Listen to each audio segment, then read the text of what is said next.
Hey, yo, what up, YouTube? This is DJ91 speaking, and this is actually my first time doing some sports content. So, hope you guys enjoy the video.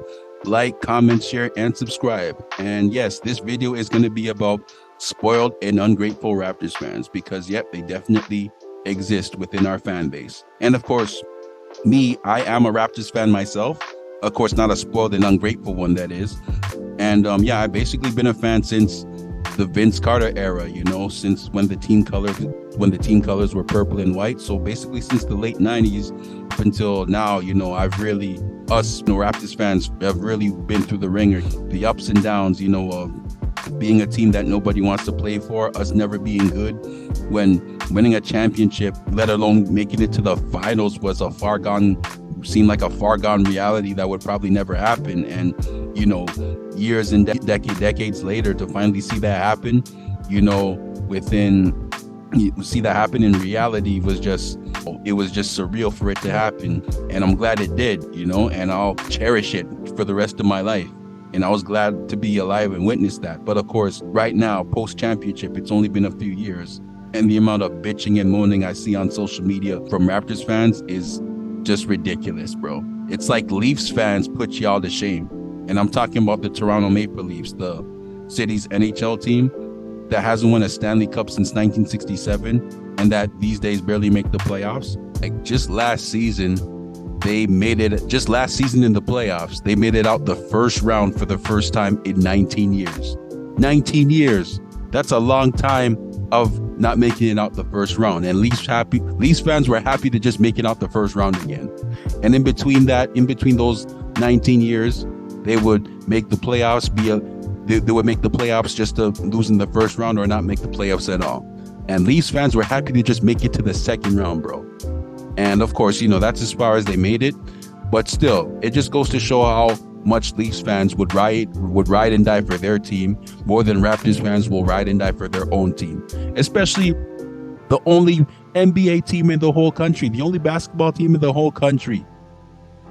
Like seriously, bro, like they can handle losing way better than some Raptors fans can. Like some of y'all Raptors fans, like some of y'all within our fan base are just absolutely fair-weathered. Some of y'all are very fair-weathered, unstable, unappreciative, and ungrateful. It's just you guys are more spoiled than the kids of rich parents, honestly, bro. And y'all panicking about the 5-7 start. It's only 12 games we played so far this season. It's an 82 game schedule. It's a marathon, not a sprint. We're lucky to even be 5-7 right now. 5-7 is not bad for this team. Not saying we're good, not saying that we're bad, but let me ask you guys this. With this roster that was put together coming into this season, were you guys expecting this team to come off to a hot start? Like, were you guys expecting this team to start off 12-0, 11-1, 10-2 or something like that? Like, let's be realistic here. Like, I'm pretty sure you guys know that this year isn't our year to be in the mix for contention. Yeah, so far it's either gonna be Boston, Milwaukee, or Philly coming out the East. That's what it is. It is what it is. Like this year is not our year to be that good, because it's just not gonna happen. You know what I'm saying? And plus, let me give you guys a history lesson.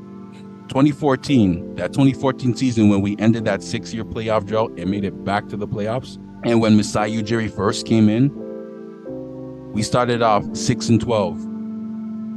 We still made it to the playoffs and finished as a number 4 seed. And that 2018 season where we won 59 games, franchise record, we started off 5-4. Still ended up winning 59 games. That's at 2 seasons ago, Scotty Barnes' rookie season, where everybody counted us out, and there was no expectations for us to even make the playoffs. And I had a little faith we would make playoffs, but there was everybody was counting us out, including us. And we started off 7-9, 7-10, still made the playoffs as a number 5 seed. So it just goes to show that you guys are panicking way too soon, and you guys are just so damn impatient. You guys want quick results. It is absolutely ridiculous. We've only faced 8, 9 teams within our first 12 games. There's still 22 teams left to face in the league. There's 30 teams in the NBA. You guys act like the playoffs start next week or tomorrow or some shit. when we're not even in December yet. It's a 82 game season. Like, you guys need to chill out. And plus, you guys aren't just complaining after every loss so far. You guys are complaining after halftime. The game against the Spurs when we were down 19, you guys are complaining about, oh, rebuild, blow it up, this team sucks. We come back and win that game. The game against Washington, we're down 20 at halftime. Oh, rebuild, this team sucks. We can't even compete with Washington, the worst team in the league. We still come back and end up winning. And even after we win the game, there's still complaints talking about, oh, we were down by 20 points to the worst team in the league.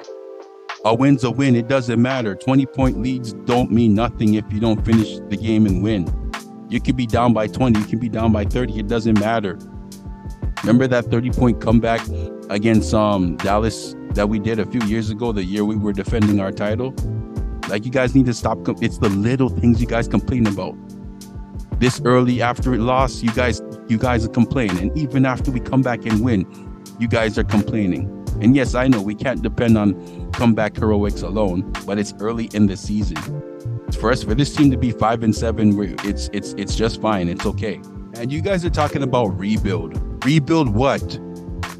More than half the damn roster is under the age of 30. We've already been going young since Kyle Lowry left. And I'm not even including the players that we have on two-way contracts. Rebuild what? Blow up what? Like, what are you guys talking about, bro?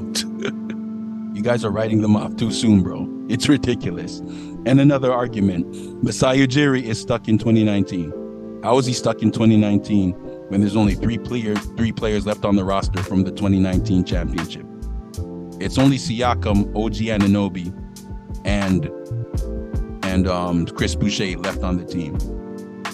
Not to mention, we got a new coach. Nick Nurse is gone. We got a new coach, Darko Rajakovic. So we got a new coach, new system. We're already moving into a new direction. We're trying new things, new system as well. We're changing the way we play. So how are we stuck in 2019 after what I just said? And also, another argument you guys make, Masai Ujiri hasn't done anything since 2019. Because what? We haven't gotten superstars like Kevin Durant and Damian Lillard. Just take a good look at their contracts. Look at Kevin Durant, 35 years old. Look how much he's owed over the next 3 seasons. Would you want us to be stuck with that? Why would you guys want us to mortgage our future for that? Why would you guys want us to give up a OG Anunoby or a Scotty Barnes for this? And also with Damian Lillard, also with aging, who's having the worst 3-point shooting season of his career, by the way. Look at what he's owed over the next 4 years till he's 37 years old. Would you guys want us to mortgage our future for that? Would you guys want us to be stuck with this? When getting either of these guys aren't going to move the needle for us. Is a 33-year-old Damian Lillard with this team going to help us win a championship or get us to the finals? I don't think so. Is a 35-year-old Kevin Durant going to get this team to the finals? I don't think so. So I don't know what you guys are talking about, bro. Like, make it make sense. And also with not getting Tyrese Maxey, I've been seeing these complaints on Twitter, rather, with Raptors fans complaining that 3 seasons ago we didn't get Tyrese Maxey because at the time, this was we was playing in Tampa Bay, right? We had Kyle Lowry, who was in the final year of his contract, and by the trade deadline, there was a lot of trade rumors with him getting traded. Of course, LA was there, the Lakers was one of the teams interested, and Philly was a team that was interested. And there was a deal that Masai Ujiri rejected where Kyle Lowry would have been traded to Philly for Matisse Thybulle and Tyrese Maxey. And because I think Masai Ujiri didn't want Thybulle, he didn't accept the trade. And because reason why Raptors fans are bringing this up right now, because of the season he's having now, where he's developed into a star caliber player averaging 25 points per game. Okay, let me educate you guys on something with Tyrese Maxey. 3 years ago, he was an 8-point per game scorer coming off the bench. And plus, did you guys even see this development 3 years later from Tyrese Maxey back then? I don't think so. And plus, he's a backcourt player. He's a shooting guard. We don't need another shooting guard on our team. We still had Kyle Lowry. We still had Fred VanVleet. We still had Malachi Flynn. We had Gary Trent. We had Gary Trent Jr., who we traded Norman Powell for. You're just going to be top heavy with guards on your team. Even plus, who would have known if you would have had this same development with the Raptors as he is right now with the Sixers? You know, he's probably in the best situation, which is why he's having the season he is right now, especially with James Harden gone. So I don't know why you guys are bringing this up with this Tyrese Maxey thing, just because he's balling out, having a good season. Oh, we could have gotten him 3 seasons ago. 3 seasons ago, you guys didn't even see this coming. It wouldn't have been a smart trade anyway. And plus, no disrespect to Tyrese Maxey, but he hasn't done anything in the league yet. He's even yet to make the All-Star team, which he will this season, but he's yet to even do that. And also, let me highlight what Masai Ujiri has done since 2019, since you guys ain't paying attention to what he has done, at least, because you guys are so focused on what you guys want him to do and what he hasn't done. Here's what he has done. He's drafted Scotty Barnes, who became Rookie of the Year and who's having a breakout season this year. And he's still young, 22. Got a lot of upside. Will end up becoming a superstar eventually, hopefully. And he's drafted Christian Koloko, a center that, of course, needs some developing, but I think he will be good for us, in the long run. And last season, with that mess of a roster, not getting a center to help anchor the defense and grab boards for us, by the trade deadline, he got Jakob Poeltl, made a trade for Jakob Poeltl, which was good for us, post-trade deadline to help us make a run for the playoffs. Of course, we fell short in the play-in, but that was a good trade that he made, because we needed a center last season, and which is why we struggled for the most part. So, yeah, and we kept him as well. We re-signed him, so yeah. And also just this past summer in the draft, we got Grady Dick, who also got a lot of upside, 3-point sniper. So, those are moves that Masai Ujiri has made to at least help, guide this team into a new direction, And not just that, you guys haven't been complaining since the championship. You guys have been complaining before the championship, like with Kyle Lowry not showing up. And of course, I was one of those guys too, and of course, the year that we got swept by LeBron again, I was complaining about us, needing to get a new coach, and we did. That needed to be done. And I was one of the guys complaining about the DeRozan trade. I'm like, yo, why are we trading our franchise player who wants to stay for somebody who doesn't want to stay, who got 1 year left, who might leave? But of course, it ended up being a good trade because that was a calculated trade. That was a calculated risk that Masai Ujiri had to take to help us win. And not just that, even after Kawhi left and you guys were still complaining about, oh, nobody wants to stay here, nobody wants to play for us, oh, blah, blah, this and that. And you guys are complaining about DeRozan coming back. It's like there's no making y'all help. There's no making you guys happy, bro. You guys are complaining about keeping DeRozan coming back and all that shit. Like, bro, there was no guarantee that Kawhi was going to stay, bro. He came and helped us win the championship. It is what it is. Move on. You know what I mean? Like, it just goes to show how spoiled and ungrateful some of y'all are. And here's a reminder: every franchise goes through phases, bro. Every franchise goes through a phase. You either you rebuild, you start slowly competing, or you're in win now mode.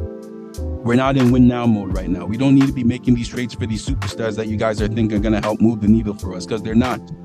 They're not gonna help us move. It's just to help make you guys happy, because you guys are just so damn ungrateful and spoiled that you guys just discredit what Masai Ujiri has done or is trying to do, and the players on the team that are trying to at least help like be the best they can be and help this team be successful. Like, yo, it's ridiculous, bro. Like, I even got receipts, bro. Like, check this out. And I quote, Masai Ujiri and Bobby Webster, who's the GM, ruined a generation of basketball fans post-championship.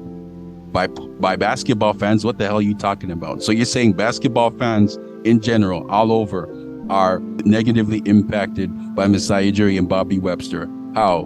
What the hell are you talking about, bro? And what's that picture has to do with your point? And if you mean Raptors fans, like, I'm pretty sure a generation post your first franchise championship in history, your first championship in the history of the franchise ain't ruined, because we finally won a championship. And We no longer have to suffer the way we did before that. So what the hell are you talking about, bro? Anyways, next, another ridiculous tweet. Oh yeah, and I quote, Masai Ujiri getting a good look at what he missed out on because of his sexual attraction to OG Anunoby. And this was about the loss against Milwaukee, the second time we faced them, where Damian Lillard scored 35 on us. First of all, this sounds like you have a sexual attraction to Damian Lillard yourself, because he's having the worst three-point shooting season of his career. And do you have amnesia or something? Like, we beat them 2 weeks ago before this. We blew them out the same way they blew us out this game. And OG outplayed Dame in that first game. Damian Lillard's only scored 15. But of course, after this one, you want to talk your shit and explain and show your love for Damian Lillard and totally discredit, the player on your team. And plus, not to mention, like, this is ridiculous, man. Like, we're trying to build something here. Things are under construction right now within this post Kyle Lowry era of Raptors basketball. This ain't Burger King. You can't have it your way all the time, bro. Like, sometimes, you have to take 5 steps backward in order to take 10 steps forward. So it's going to be a process. And Masai Ujiri has mentioned that he is working towards a second championship. He wants that. You guys need to look at the bigger picture. Like, we are trying to get good long term, not short term.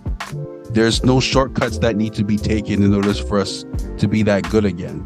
Like, we need to be in these developmental stages in order for us to be back to where we want to be again as a franchise, of being a playoff team year in, year out, and eventually becoming a championship contender. And let me give you guys a heads up. If Siakam leaves for nothing, that's fine. That's totally fine. That will give us a lot of flexibility going forward, because he's due to make some big money on his next contract. Like, if he becomes all NBA again, he's eligible for 5 years, 290 Supermax. Or if he doesn't get all NBA, he could get at least 250 on the next contract, because he made all the NBA twice, and he's a 2-time All-Star, led the league in minutes the last 2 seasons. So I don't want to hear no bitching and moaning then if we let Siakam leave for nothing. And plus, he's not that player. So far, he hasn't played up to standard. He hasn't been that top 15 or top 10 player that we need him to be. And plus, we don't know if him and Scotty Barnes are going to complement each other long term. So I don't want to hear no bitching and moaning. Trust what Masai Ujiri is doing. It's it's going to be a process, but so far, he's trying. Okay. So, but anyways, I hope I didn't make this video too long. Like, comment, share, and subscribe. I'll try to do more sports content, the best I can. And we the North. Let's go Raptors. Peace, y'all. I'm out. DJ 91.